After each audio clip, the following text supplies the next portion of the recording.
Bismillahirrahmanirrahim. Assalamualaikum warahmatullahi wabarakatuh. Perkenalkan, nama saya Tarkif Yasyam dengan NIM 2201100015. Di sini saya akan mempresentasikan materi 1 sampai 3 yaitu dengan mata kuliah kriptografi.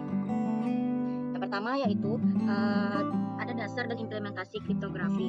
Kriptografi adalah ilmu dan seni mengamankan informasi dengan cara mengubah pesan asli atau plain text menjadi bentuk tidak dapat dibaca atau ciptatext agar hanya pihak yang berwenang yang dapat membacanya. Jenis-jenis kriptografi yaitu terdiri ada 4. Yang pertama yaitu kerahasiaan atau confidentiality. Prinsip ini memastikan bahwa informasi tidak diungkapkan kepada individu, entitas, atau proses yang tidak berwenang. Ini seperti mengirim surat dalam amplop tertutup rapat. Enskripsi adalah mekanisme utama untuk mencapai kerahasiaan. Yang kedua itu ada integritas atau integrity. Integritas menjaga konsistensi, akurasi, dan kepercayaan data selama siklus hidupnya. Data tidak boleh diubah saat transit. Fungsi khas dan tanda tangan digital adalah alat umum untuk memastikan integritas seperti segel pada dokumen penting. Yang ketiga yaitu ada autentikasi atau authentication. Autentikasi adalah proses memverifikasi bahwa seseorang atau sesuatu adalah siapa yang mereka klaim di dunia digital. Ini bisa berupa kata sandi, biometrik, atau sertifikat digital, mirip dengan menunjukkan kartu identitas untuk membuktikan siapa diri Anda. Yang keempat ada non-repudiasi. Non-repudiasi memberikan bukti bahwa pengiriman pesan benar-benar mengirim pesan itu dan penerima benar-benar menerimanya. Yang kedua, materi kedua itu ada dashboard algoritma kriptografi klasik dan modern. Yang pertama yaitu kriptografi simetris, satu kunci untuk semua. Keuntungannya adalah sangat cepat dalam proses enkripsi atau deskripsi, menjadikannya ideal untuk mengenkripsi data dalam jumlah besar dan jumlah komunikasi real time. Kekurangannya itu adalah tantangan utama adalah masalah distribusi kunci yang aman. Bagaimana dua pihak dapat berbagi kunci rahasia tanpa risiko intersepsi oleh pihak ketiga. Dan algoritma kriptografi simetris populer atau AES atau Advanced Encryption Standard, pemenang kompetisi NIST atau National Institute of Standard and Technology pada tahun 2001 berdasarkan algoritma Ringdal adalah standar enkripsi simetris yang paling banyak digunakan saat ini. Ia mengenkripsi data dalam blok 128 bit dan mendukung panjang kunci 128, 192, atau 256 bit. Cara kerja AES adalah AES tidak menggunakan struktur Feistel seperti pendahuluannya DES. Seperti putaran AES terdiri dari 4 operasi dasar yang berbeda. Yang pertama subbytes. Setiap byte dalam blok data diganti dengan byte lain menggunakan tabel substitusi atau S-box. Yang kedua yaitu shift rows. Baris-baris dalam blok data digeser secara siklik untuk menyebarkan bit. Yang ketiga yaitu mix columns. Kolom-kolom dalam blok data ditransformasi menggunakan perkalian matriks atau mencampur byte dalam setiap kolom. Yang keempat ada add content atau kunci putaran. Subkunci yang berasal dari kunci utama digabungkan dengan blok data menggunakan operasi sort. Yang penerapan AES adalah tulang punggung keamanan di banyak aplikasi modern termasuk WPA2 atau WPA3 untuk Wi-Fi, SSL atau TLS untuk komunikasi web aman. Enkripsi disk penuh, BitLocker, file vault, VPN, dan enkripsi end-to-end di aplikasi pesan instan seperti WhatsApp. Yang kedua yaitu ada kriptografi asimetris, 2 kunci lebih baik. Keuntungannya yaitu adalah memecahkan masalah distribusi kunci yang ada pada kriptografi simetris. Kunci publik dapat dibagikan secara terbuka tanpa mengorbankan keamanan. Ini juga memungkinkan adanya tanda tangan digital. Kekurangannya itu secara komputasi jauh lebih lambat daripada kriptografi simetris, sehingga tidak efisien untuk mengenkripsi data dalam jumlah besar. Biasanya digunakan untuk pertukaran kunci simetris atau tanda tangan digital. Elliptic Curve Cryptography atau ECC, yaitu algoritma yang lebih modern dan keamanannya didasarkan pada masalah logaritma discrete kurva Helix. Keunggulan utamanya adalah ia menawarkan tingkat keamanan yang setara dengan DNS-nya, tetapi dengan ukuran kunci yang jauh lebih kecil, membuatnya lebih efisien untuk perangkat dengan sumber daya terbatas, misalnya smartphone, perangkat IoT. Yang ketiga itu ada penerapan RSA dan ECC. Kriptografi asimetris sangat penting untuk SSL atau TLS, handshake awal untuk pertukaran kunci simetris atau PGP atau inskripsi email, SSH atau koneksi remote aman, dan sertifikat digital. ECC secara khusus digunakan dalam Bitcoin atau cryptocurrency lainnya, serta pada perangkat mobile dan TLS versi terbaru karena efisiennya. Yang ketiga ada fungsi hash atau sidik jari digital. Fungsi hash yaitu adalah algoritma matematika yang mengambil input data atau pesan dengan ukuran beberapa pun dan menghasilkan output dengan ukuran tetap disebut hash value atau hash code atau digest atau fingerprint. Di bagian ini Anda akan melihat bagaimana hash beraksi secara instan terhadap perubahan input sebuah properti yang disebut avalanche effect. Yang kedua yaitu ada algoritma fungsi hash populer. SH256. Keluarga algoritma hash yang dikembangkan oleh NIST atau SHA-256 menghasilkan hash 256 bit dan saat ini dianggap aman untuk sebagian besar aplikasi, menggantikan MD5 dan SH1 yang telah ditemukan memiliki kerentanannya. Penerapan fungsi hash yaitu fungsi hash digunakan secara luas untuk penyimpanan kata sandi atau menyimpan hash kata sandi bukan kata sandi itu sendiri, verifikasi integritas data atau memastikan file tidak diubah, atau verifikasi unduhan perangkat lunak dan sebagai komponen inti dalam teknologi blockchain. Yang keempat yaitu ada tanda tangan digital atau stempel keaslian. Tanda tangan digital adalah skema matematis yang digunakan untuk memverifikasi keaslian pesan atau dokumen digital. Ini memberikan 3 properti keamanan penting: autentikasi atau memastikan identitas pengirim. Yang kedua, integritas, memastikan bahwa pesan tidak diubah setelah ditandatangani. Yang ketiga, dan non-repudiasi atau mencegah menyangkal telah mengirim pesan. Ikuti proses penandatanganan dan verifikasi di playground integratif di bawah ini.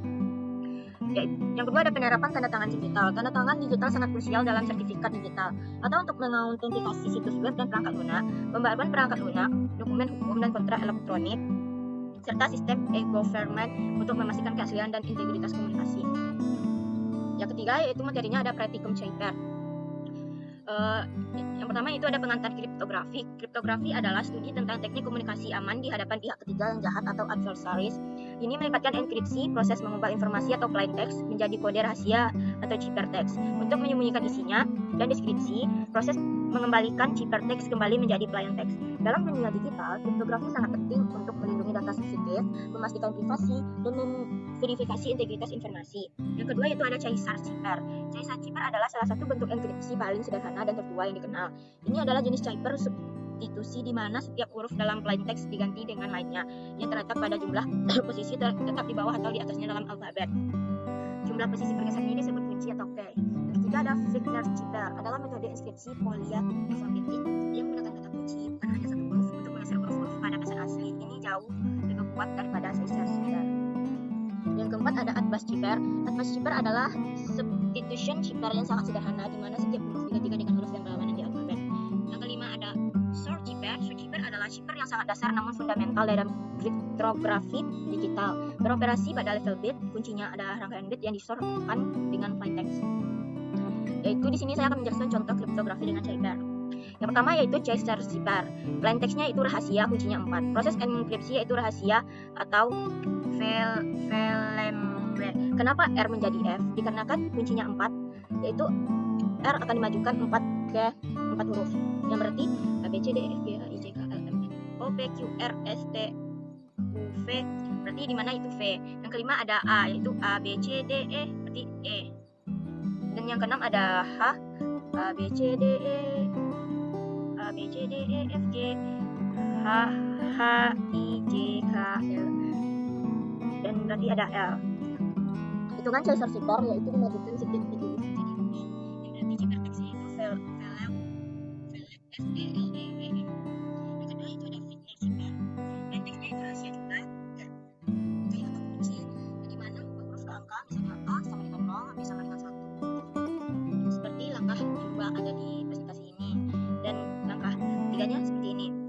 Ubah huruf ke angka, misalkan dia rahasia, berarti abjad huruf yang di R berarti 17. Berarti 17 ditambah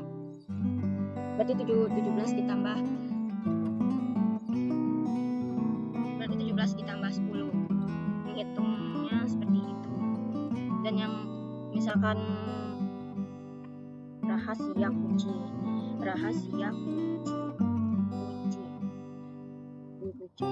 R di sini berarti ada R, lalu R ditambah K, berarti 17 ditambah 10 sama dengan 27. Lalu ada kunci, berarti A ditambah U, 0 ditambah U, berarti 0 ditambah 20, berarti tetap 20 yaitu U. Lalu ada H ditambah N, 7 ditambah 13, berarti 20, berarti U. Lalu HN berarti ada A ditambah C, 0 ditambah 2, berarti tetap J.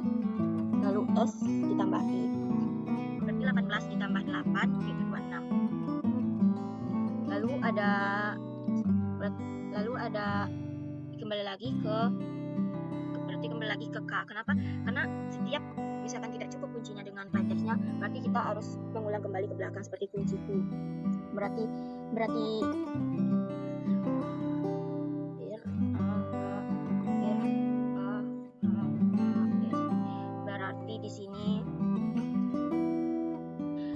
di sini yaitu sebentar teman-teman, saya bingung. R tambah K, A tambah U, H tambah N, A tambah C, S tambah I. Berarti di sini I bersama K. I di sini 8, berarti K 10. Berarti 8 tambah 10, 18. Berarti yang dimana hurufnya S. Lalu A dan U. Berarti A0 ditambah U 20. Berarti dimana U. Dan dimana hasil hiperteksnya itu B, U, C, A, S, U atau Bucasu. Yang ketiga di sini ada atlas ciper. Saya akan menjelaskannya pemetaan atlas ciper seperti ini. Kenapa A sama A flip Z? Karena di atlas ciper yaitu di mana dia akan misalnya A berarti Z, B berarti Y, C berarti X, di mana pasangannya yaitu di pasangan akhir teman-teman. Misalnya plain text-nya rahasia, berarti rahasia, di mana R yaitu I. Seperti pemetaan ini, berarti R I. A berarti Z, H berarti S, A berarti Z, S berarti H, I berarti R. Nah ini. Lalu A berarti Z, berarti ciper teksnya itu IZSS, ZHRZ. Baiklah teman-teman, itulah hasil penjelasan dari materi kriptografi yang bisa saya pahami. Saya mohon maaf jika saya banyak salah kata. Saya akhiri dengan assalamualaikum warahmatullahi wabarakatuh.